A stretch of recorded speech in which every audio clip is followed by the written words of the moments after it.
last action for Carolina was on Tuesday night as just a really quality win for Carolina against a solid SMU team.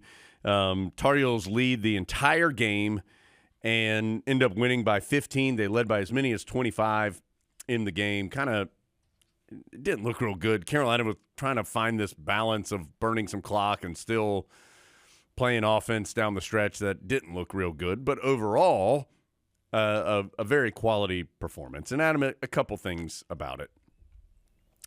Number one, as we know, is a large portion of Carolina's success or lack thereof this year is Carolina's defense. And I thought Carolina's defense was really good for about the first 30 minutes of this game, particularly in the first half, where they just made everything difficult for SMU. SMU is a very good offensive team. They have a lot of nice pieces. They've got some good guards. They have size. And Carolina forced them, I thought, into hard shots, and the percentages reflected that. SMU was 8 of 32 from the field, 25%. This is all in the first half. 2 of 11 from 3. They missed a couple open threes, but for the most part, I thought the shots were challenged. Carolina forced them to take a lot of mid-range jump shots. If SMU was getting looks at the rim, they were with hands and bodies all around them. I mean, it was a physical game, and Carolina matched that physicality down low. And so I thought all of that was really, really positive. You and I spoke about a couple of these topics on the Rapid Reactions podcast right afterwards, but the trio of Vin Allen Lubin, Jalen Withers, and Jalen Washington, none of them put up enormous stats, but combined they had 14 points, they had 8 rebounds, they had 6 blocked shots, and that's what Carolina needs from those guys. That they were active and they didn't back down, which I thought was a positive. RJ Davis shot well. That always helps. Carolina shot well from 3. That always helps. It is going into this game, Carolina was really struggling from 3. They were 15th in the league out of now 18 teams. They were down around 31%. They were in the mid-20% range over the last 7 or 8 games from three-point range. We know RJ Davis's struggles as an individual. And, Adam, that's with Carolina shooting what would be, I think, if I'm not mistaken, a school record from 2-point range. So it just tells you that if Carolina could get a little more consistent from 3, it could be an even more explosive offensive team than the one that we've seen this year, which has been relatively consistently good offensively. So getting RJ Davis going good as well was good. And then last 2 things, Drake Powell, Ian Jackson both played well. Drake Powell really shot it well early, which gave Carolina a boost early in the game. He had 11 early points, 3 threes. And my final point, Adam, is you saw a shortened rotation. And it's Carolina played 8 guys for the most part. James Brown came in for a couple of minutes in the first half, which we have seen the Heels start to try to sprinkle him in some just to get him some time.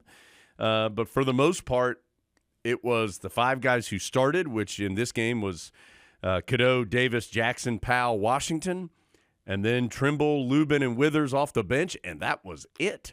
Ty Claw did not play. Kay Tyson did not play.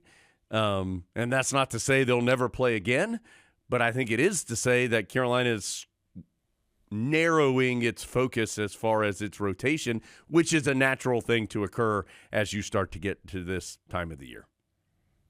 I thought in those first 30 minutes you could see the path to what Carolina could be this year if they were as good as they could be. Like you could see the path to a top 25 Carolina team, which is Cadeau running the team fairly well. 14, 8, and 6 from the big guys. That's great. If you got that from one big guy, you'd be like, wow, that's a great game. RJ Davis shooting it better and coming back to where he's been throughout his Tar Heel career. Ian Jackson not even really being spectacular, but still scoring 18, which shows you how good he is. That's exactly what you need. And a little more from Drake Powell. That's a hard team to defend. most teams aren't going to be able to match up with that variety of scoring and tough defense and like some just overall toughness. And I will say, just to add to this, Trimble struggled in this game. He hadn't played in a while. I mean, I think it's worth remembering his last game before this was before Christmas. So he's not only been out with this injury, he had the holiday break before that as well. So, I mean, you're looking at a good 3 weeks or so since he had really played. And I thought he looked a little rusty offensively and just kind of figuring things out again offensively. But he was important in this game. Cadeau was in some foul trouble. You needed another ball handler, and he played his normal good defense. He was part of that quality defense. So just worth remembering that I don't think this is he was not fully back into it. It didn't feel like as he is working himself back in. But I think good to get him some minutes at home where he's comfortable. Is he going to be scoreless next time? I would be stunned. So, I mean, that to me, that was a viable team that could beat some other good teams. Took SMU out of what they wanted to do. SMU pretty clearly thought, you could tell from the beginning, we'll just throw it inside and push them around and score. And Carolina didn't let them do that. And that's good news. The last 10 minutes were not very good. A lot of standing around. Just that tape needs to get burned probably. But, I mean, again, we've talked about this here recently. You had them by 22.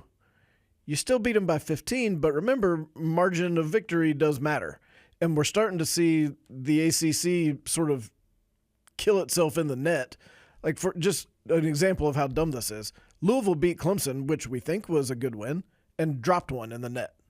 That's crazy. Clemson, of course, dropped because they lost. Carolina moved up one with this win, which was a pretty good win over a pretty good team, only moved up one. But Louisville dropping, I think, is really the warning sign to the rest of the league.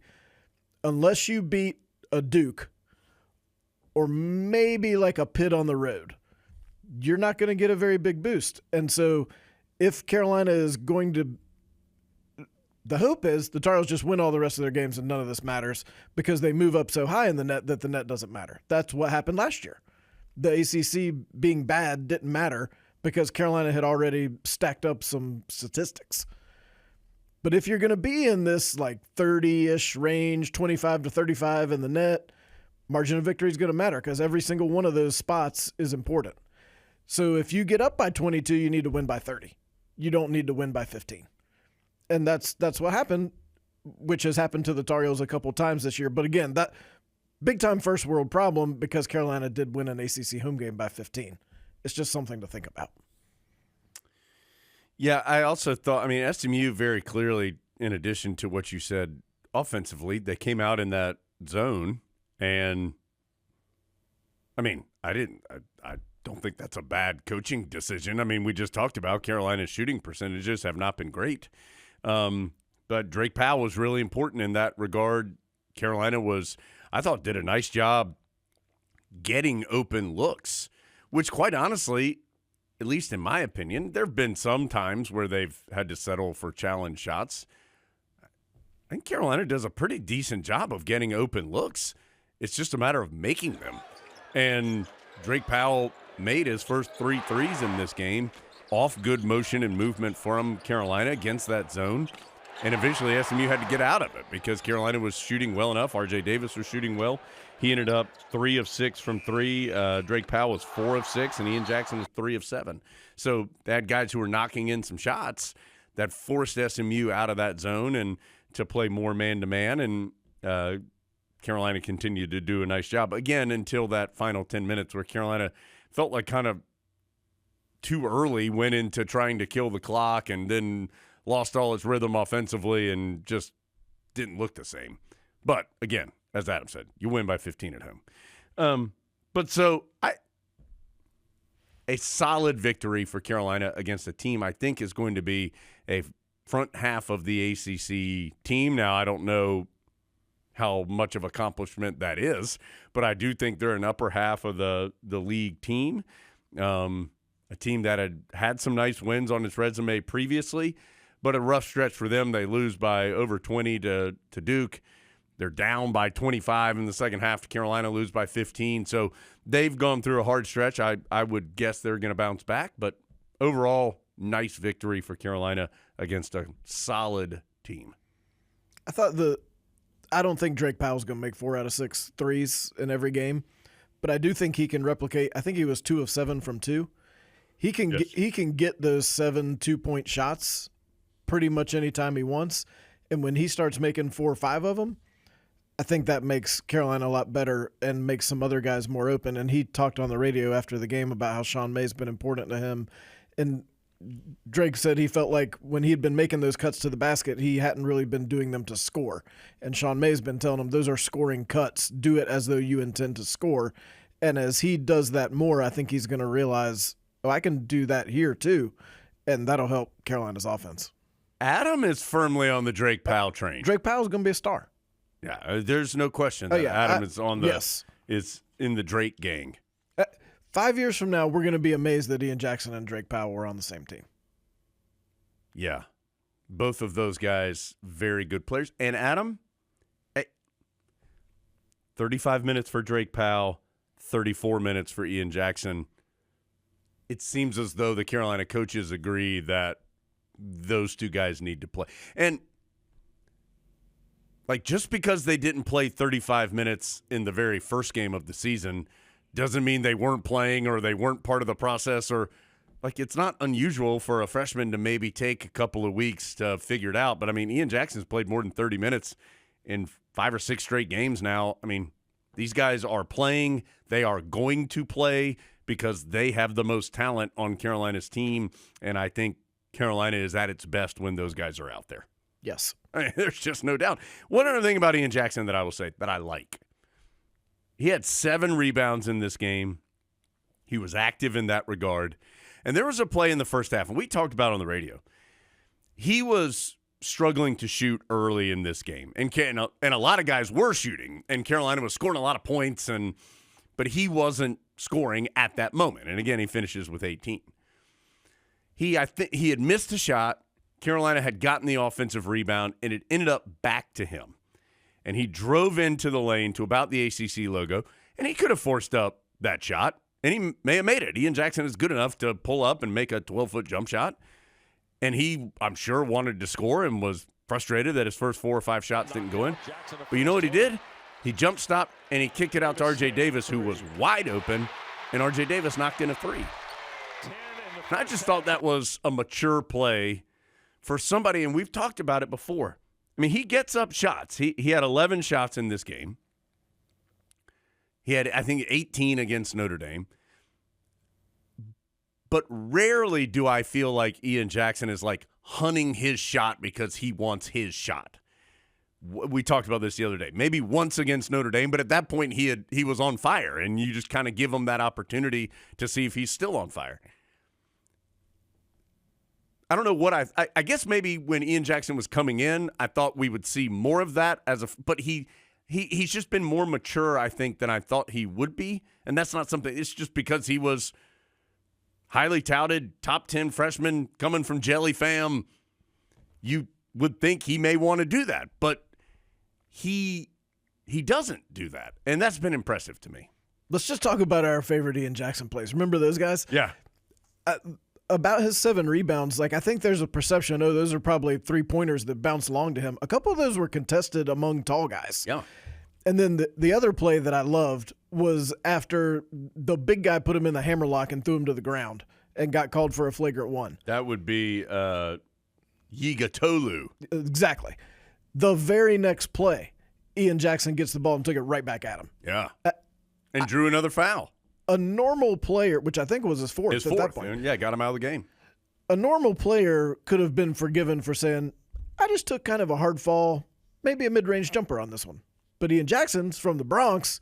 He's taking it right back at you again. And he wasn't trying to get fouled. He fully intended to score over him. He didn't care how big he was. Love that. Carolina needs more of that. Can I give you another great Ian Jackson play, Adam? Yeah. Let's just talk about all of Ian Jackson's plays. In transition, he went up to try and throw it down, and SMU blocked him. Yeah. Doesn't matter to Ian Jackson. Guess what he did next time he was in transition? He went right to the rim and tried to lay it in. I mean, one of many wise things that Big Grits told us through the years. Everybody who plays is going to get dunked on. Everybody who plays is going to get blocked every now. But that shouldn't stop you from trying to still be aggressive. And it was an impressive block I don't even remember who it was, from the SMU guy. But it didn't faze Ian Jackson, which I think is impressive. Yes. Then Ian Jackson went to the bench and he had some water. He got up and gave his teammates some water. And so impressive game, certainly, by the Tar Heels.